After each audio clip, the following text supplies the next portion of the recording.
चलिए सबसे पहले बात करेंगे उमरिया जिले की, जहां पर विंध्य मैकल पर्वत श्रृंखला के बीच बसे आकाशकोट इलाके के दर्जनों गांवों के हजारों गोंड आदिवासियों को देश की आजादी के बाद से आज तक आरक्षण का लाभ नहीं मिल पाया है। दरअसल आजादी के पहले इन आदिवासियों को पन्ना स्टेट द्वारा मेमार शब्द की उपाधि दी गई थी और जिसका अनुसूचित जाति जनजाति की अनुसूची में ना होने के चलते ना तो आज तक इनका जाति प्रमाण पत्र बन पाया और ना ही नौकरी और कॉलेज में इन्हें आरक्षण मिल पाया है। इस क्षेत्र से 9 बार विधायक, 3 बार सांसद और प्रदेश में आदिम जाति कल्याण मंत्री रहे ज्ञान सिंह भी इन आदिवासियों को इनका हक नहीं दिला पाए। वहीं अब जाति प्रमाण पत्र बनाने की मांग राजधानी भोपाल पहुंची तो अनुसूचित जाति आयोग द्वारा आदिवासी अनुसंधान केंद्र को जांच के आदेश दिए गए थे, जिसके बाद आदिवासी अनुसंधान केंद्र ने अपनी रिपोर्ट में इन्हें गोंड आदिवासी होना पाया था, लेकिन बावजूद इसके शासन ने इन्हें आज तक लाभ नहीं दिया। हालांकि जिले के कलेक्टर अमरपाल सिंह ने टीआरआई की रिपोर्ट के आधार पर कार्रवाई का भरोसा जरूर जताया है।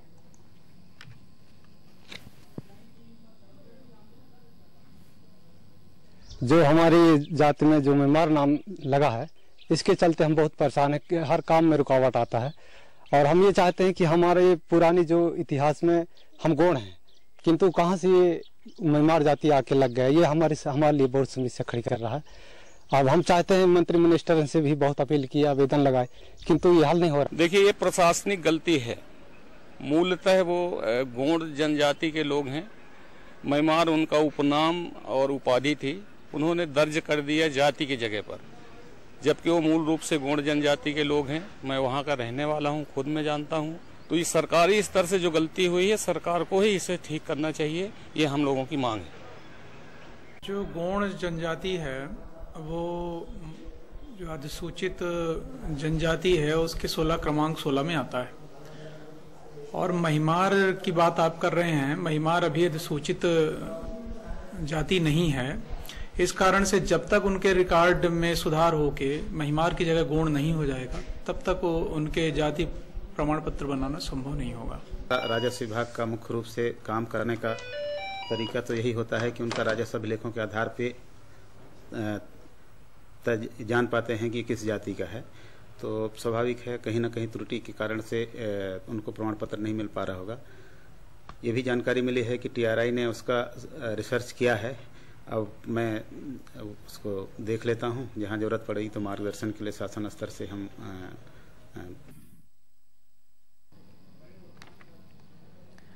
तो आपको बता दें कि ये मध्य प्रदेश के उमरिया जिले की तस्वीर है, जहां पर विंध्य मैकल पर्वत श्रृंखला के बीच आकाशकोट इलाका एक बसा हुआ है और यहाँ के दर्जनों गांव के हजारों गोंड आदिवासी अब इस कदर परेशान हो चुके हैं कि इन्हें शासन की किसी भी योजना का लाभ नहीं मिल पा रहा है। और ये आपको कारण हम बता दें कि देश की आजादी के बाद से आज तक इन्हें आरक्षण का लाभ नहीं मिल पाया। आदिवासियों के लिए सरकार कई योजनाएं चला रही है, इनके उत्थान के लिए कई वादे भी किए जाते हैं, कई बातें की जाती हैं, लेकिन अभी तक वो तस्वीर हमें देखने को नहीं मिली है। संवाददाता राजेंद्र मिश्रा हमारे साथ और भी ज्यादा बात करने के लिए जुड़ गए हैं। राजेंद्र जी, ये जो गोंड आदिवासी हैं, इन्हें अभी तक आरक्षण का लाभ नहीं मिल पाया, ना ही शासन की किसी योजना का लाभ मिल पाया है, तो क्या ये कह सकते हैं कि इनके नाम के साथ जो मेमार शब्द लगाया गया है वो एक बड़ा कारण है? जी जया जी, मैं बता देना चाहता हूँ, आजादी की 26 जनवरी 1949 को संविधान हमारा बना था, जिसपे आज तक इनके जो पन्ना छतरपुर से आजादी के पहले से आकर ये अपने इस पर्वत श्रृंखला आकाशकोट में बस गए थे और इनका मेमार उपाधि पहले राजा रजवाड़ों के जमाने पर मेमार उपाधि लागू होती थी, जिस कारण से इनको आज तक उस चीज का लाभ नहीं मिल पाया। और ये लोगों ने कई बार उमरिया जिले में कलेक्टर हो, एसडीएम हो, चारों तरफ से आज करीब 15-20 वर्षों से आजादी के बाद से आज तक चक्कर काट कर इनको गोंड होने के, यानी चाहे गोंड समाज के ही लोग हैं ये लोग, रोटी और बेटी का इनका रिश्ता है, मगर आज दिनांक तक इनको किसी भी चीज का लाभ नहीं मिल रहा, जबकि हकीकत में आदिवासी है। जिले के कलेक्टर हो या किसी प्रकार के हो, जांच की बात तो करते हैं मगर जांच में लास्ट में 0 शामिल हो जाता है। राजेंद्र जी, लेकिन सवाल ये उठता है कि आखिर क्या ऐसा कारण है कि इनके नाम के साथ अगर मेमार शब्द जुड़ा हुआ है और वो मेमार शब्द भी पन्ना स्टेट द्वारा जोड़ा गया था और उसके बाद से इन्हें कोई लाभ नहीं दिया जा रहा है, क्या इसका शब्द का अर्थ क्या होता है? पहले वो आपसे समझना चाहेंगे हम।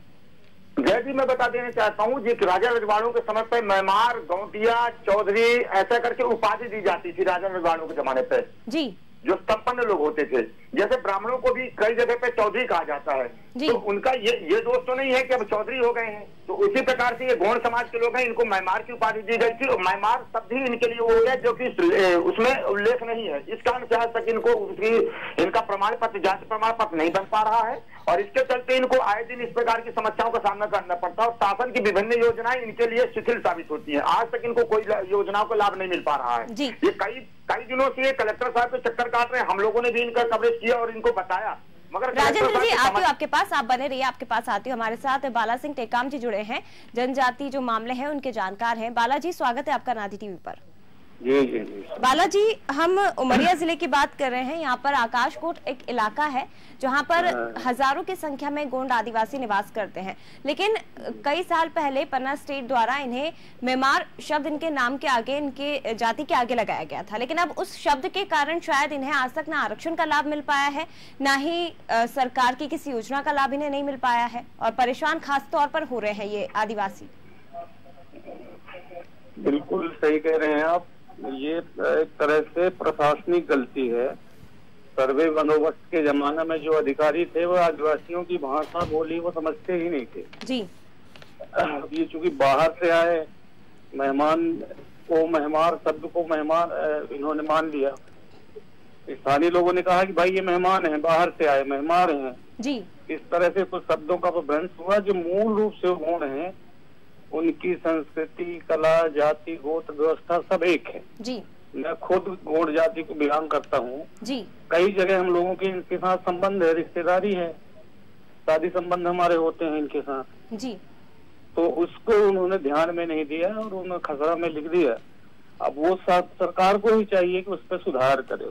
हम लोगों ने तो TRI से भी कहा था जी, उनसे लिख के भी दिया हम लोगों ने कि भाई ये मूल रूप से गौड़ जाति के लोग हैं, रोटी बेटी का संबंध हमारे इनके साथ है और जो गलतियां प्रशासनिक रूप में हुई हैं उसको सुधार किया जाए ताकि इनको लाभ मिले। जी बालाजी, लेकिन जी बालाजी, लेकिन अभी क्योंकि आप इन मामलों के जानकार भी हैं और आप खुद उस जाति से बिलोंग भी करते हैं, लेकिन ऐसा क्या है बालाजी, ठीक है जिस तरह से आप बता रहे हैं कि मेहमान शब्द का अर्थ है कि ये भी होता है कि मेहमान है और वही लोग अब इसको मानने लगे हैं जिसके कारण इन्हें किसी भी योजना का लाभ नहीं मिल पा रहा है, लेकिन है तो मध्य प्रदेश के निवासी और आजादी के पहले मेहमान शब्द जोड़ा गया था। उसके बाद से तो न जाने कितनी सरकारें बदल गई, न जाने कितने अधिकारी बदल गए, लेकिन किसी ने भी अभी तक की जहमत नहीं उठाई कि आखिर क्या है ये और इसमें परिवर्तन करने की बात भी किसी ने नहीं कही।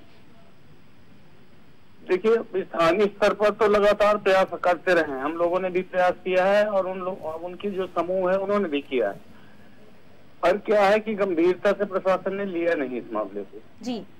और ये बिल्कुल सही है, कहीं इतना बड़ा मामला है ही नहीं है। जब हम कहते हैं हमारे समाज के लोग हैं जी, हमारी रीति नीति, उनके जो शादी ब्याह पूजा पद्धति सब एक है। हम गोड़ लिखते हैं, हमको गोड़ की सुविधा मिल रही, हमारी बेटी उनको ब्याही हुई है, उनकी बेटियां हमको ब्याही हैं जी, तो कहीं कोई दिक्कत ही नहीं है। TRI एक रिपोर्ट प्रस्तुत कर दे, हम लोगों के बयान ले लिया जाए जी, हम लोगों के है ना, सबके, हमारी पूरी पंचायत इस बयान को देने के लिए तैयार है और सरकार सुधार करे उस शब्द को जी, ताकि उनको लाभ मिलने लगे। इस मामले को बहुत ऊंचा बढ़ाने फैलाने वाला जैसे मामले ही नहीं है। एक सीधे सीधे मामला है कि वो जो प्राकृतिक न्याय है कि भाई ये गुण हैं, इनके शादी ब्याह संबंध सब एक दूसरे से हो रहा है, तो जो त्रुटि उस समय हुई सर्वे बंदोबस्त में, इसको मैं एक बात और कहना चाहता हूँ जी।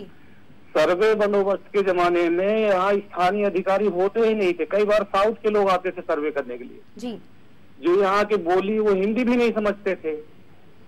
उन लोगों ने क्या समझा कि चंद से दर्ज कर दिया, बाद में जब ये आया तो ये मामला सामने आया कि इनके पट्टे में। लेकिन बालाजी अब ये कैसे चल पाएगा, क्योंकि अभी तक तो चलिए ठीक है काम चल रहा था, लेकिन इतने साल बीत गए हैं और आजादी के 70-71 साल हो गए हैं, आज तक आप लोग इस परेशानी को फेस कर रहे हैं और अब तो सरकारें भी बदल रही हैं, उसके बाद भी आपकी परेशानियां जस की तस बनी हुई है, योजनाएं इतनी आप लोगों के लिए निकाली जा रही है लेकिन उनका लाभ आपको नहीं मिल पा रहा है, तो ऐसे कब तक आप लोग रहेंगे, कब तक कैसे काम चल पाएगा ऐसे?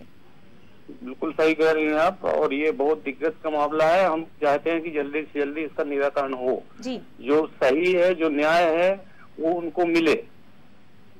ये किसी की गलती और भोग कोई रहा है, इस तरह का मामला है जी। गलतियां प्रशासनिक है, उस समय के अधिकारियों ने गलती की है और ये पूरी समाज, पूरा पीढ़ी दर पीढ़ी लोग भोग रहे हैं जी। ये समस्या हम चाहते हैं, आपके माध्यम से अपील करना चाहते हैं कि इस समस्या का जल्दी से जल्दी निराकरण होना चाहिए। बिल्कुल बालाजी, हम भी इस मुद्दे पर इसीलिए चर्चा कर रहे हैं ताकि सरकारों तक और शासन प्रशासन तक ये आपकी आवाज जरूर पहुंच सके और आपको हमारे माध्यम से कम फायदा इस चीज का मिल पाए। लेकिन अगर बात की जाए बालाजी, तो उस क्षेत्र से कई बार के सांसद, कई बार के विधायक ज्ञान सिंह रह चुके हैं, लेकिन उसके बाद भी आप लोग को लाभ नहीं मिला। और अभी भी अगर बात की जाए तो बीजेपी के विधायक है वहां पर, जनप्रतिनिधियों से क्या आपने कभी बात करने की कोशिश नहीं की? देखिए, मैं व्यक्तिगत बात नहीं करना चाहता, मैं एक कर्मचारी आदमी हूँ और मैं इतना कहना चाहता हूँ, ये समाज जो भोग रहा है उस समस्या का निराकरण होना चाहिए जी। और हर जागरूक आदमी का कर्तव्य है कि ये जो समस्या है इसके समाधान करने के लिए आगे आए। मेरा यही कहना है इस संबंध जी। बालाजी, लेकिन आपको उम्मीद है अभी कि अब आपको लाभ मिल पाएगा? क्योंकि 15 सालों से, ठीक है आप व्यक्तिगत बात नहीं करना चाहते, लेकिन 15 सालों से तो अभी तक बीजेपी की सरकार थी, अब कांग्रेस की सरकार बदली है, कुछ उम्मीद नजर आ रही है? हम हर सरकारों से उम्मीद है, इस सरकार से हम बहुत उम्मीद करते हैं। हम तो प्रयास भी कर रहे हैं, हमारे जो सोर्सेज है ऊपर तक, तो हम निवेदन भी कर रहे हैं, माननीय मंत्री जी से भी निवेदन करते हैं। बालाजी, आप बने रहिए हमारे साथ। हमारे साथ बीजेपी से जिला अध्यक्ष भी जुड़ गए हैं, मनीष जी। मनीष जी, स्वागत है आपका नाधी टीवी पर। जी मैडम, नमस्कार। मनीष जी, हम उमरिया जिले की बात कर रहे हैं। यहाँ पर आकाशकोट इलाके में दर्जनों परिवार रहते हैं गोंड आदिवासी के, लेकिन आजादी के पहले इन जनजाति के नाम के आगे मेमार शब्द का इस्तेमाल किया गया था और वो मेमार शब्द अब कह सकते हैं कि इन आदिवासियों के लिए मुसीबत बन चुका है। आरक्षण का लाभ इन्हें आज तक नहीं मिला है, ना ही शासन की किसी योजना का लाभ इनको मिल पाया है। कई बार सरकारों के दर पर ये पहुंचे हैं, कई बार प्रशासन के दर पर ये पहुंच चुके हैं, लेकिन लाभ अभी तक नहीं मिल पाया इन्हें। जी, शासन की योजनाओं का लाभ नहीं मिला है। मनीष जी, वही सवाल मैंने आपसे पूछा था कि सरकार की किसी योजना का लाभ इन्हें नहीं मिल पा रहा है। नहीं मैडम, सरकार की योजनाओं का लाभ तो जो शासन ने ये योजनाएं बनाई है, कहीं ना कहीं किन्हीं परिवारों को तो मिला होगा। कोई परिवार ऐसा हो सकता है वंचित हो जो हमारी जानकारी में नहीं। ठीक है मनीष जी, एक सेकेंड, हमारे साथ वो खुद जुड़े हुए हैं जो ये परेशानी फेस। चलिए हम उनसे एक बार फिर से बात करें, कोशिश करेंगे। कॉल उनका कट हो गया है, लेकिन मनीष जी, बात हमने उनसे की है। बाला सिंह टेकाम जी हैं जो इसी जनजाति से बिलोंग करते हैं, उनसे हमने अभी काफी देर बात की और उनका ये कहना है कि वो और उनका जो परिवार है, पूरा जो आदिवासी समुदाय है, इतना परेशान हो गया है। सरकार से कई बार गुहार लगा चुके हैं, प्रशासन से कई बार गुहार लगा चुके हैं, लेकिन आज तक किसी भी योजना का लाभ नहीं मिल पा रहा है उन्हें। बाला सिंह टेकाम तो खुद ही लाभान्वित हुए हैं मैडम। ठीक है मनीष जी, बाला सिंह टेकाम जी हमारे साथ जुड़ गए हैं। बाला जी, जिला अध्यक्ष बीजेपी से हमारे साथ जुड़े हैं मनीष जी। उनका ये कहना है, आपका जब नाम लिया हमने तो उनका ये कहना है कि बाला सिंह जी तो लाभान्वित हैं सरकार की योजनाओं से, है क्या ऐसा? देखिए, मैं कह रहा हूँ उसको क्लियर बात ये है कि जो इनके पट्टे में वो लिखा हुआ है मेहमार, उनको लाभ नहीं मिल रहा है। मेरे में तो गोंड लिखा है तो मुझको तो लाभ मिल ही रहा है, उसमें कोई कहने की बातें नहीं जी। लेकिन जिन परिवारों के पट्टे में मेहमार लिखा हुआ है उनको लाभ नहीं मिल रहा है, उनके लिए है ये समस्या उनके सामने। मनीष जी, क्या कहेंगे? क्योंकि मैं पहले भी आपको बता चुकी हूँ कि मेमार शब्द जो है वो इनके लिए मुसीबत बन चुका है और उस मेमार शब्द के कारण इन्हें लाभ ही नहीं मिल पा रहा है। तो ऐसा नहीं है मैडम, धीरे धीरे सभी को लाभ मिल रहा है योजनाओं का। अब तो कांग्रेस की सरकार है। कांग्रेस की सरकार तो अभी बनी है ना, हम तो आपके कार्यकाल की बात कर रहे हैं, आजादी के बाद से चलिए बात कर रहे हैं। अभी तो छोड़ दीजिए, आपकी सरकार को भी हटा दीजिए। इतने 70 साल 71 साल हो चुके हैं, अभी तक कुछ भी नहीं हो पाया। और जो बाला सिंह टेकाम जी की आप बात करें, वो खुद कह रहे हैं कि मेरे नाम के आगे गोंड लगा हुआ है इसलिए मुझे लाभ मिल रहा है, लेकिन जिनके नामों के आगे मेमार शब्द का प्रयोग हुआ है उन्हें लाभ नहीं मिल पा रहा है। नहीं मैडम, ये वाली जानकारी मुझे मेरे संज्ञान में नहीं है कि लाभ नहीं मिला है। बाला सिंह टेकाम की जहाँ तक बात है तो बाला सिंह टेकाम जागरूक व्यक्ति हैं आदिवासी समाज के, इन्होंने लड़ाई भी लड़ा, संघर्ष भी किया है लोगों के लिए, तो इनको ध्यान में लाना चाहिए था अगर इस तरह की कोई बात थी तो। कई बार कोशिशें की गई है मनीष जी उनके द्वारा, कई बार उन्होंने कोशिश की है। बाला सिंह टेकाम जी के द्वारा भी ऐसी कोई कोशिशें नहीं की गई है, या सीधे टीवी चैनल में बात कर रहे हैं। इनको बताना चाहिए था भारतीय जनता पार्टी की सरकार अपने स्तर पर कोई कोशिश मैडम एक मिनट सुन लीजिए, शिवराज सिंह चौहान जी ने तो हर वर्ग के लिए, हर समाज के लिए काम किया है।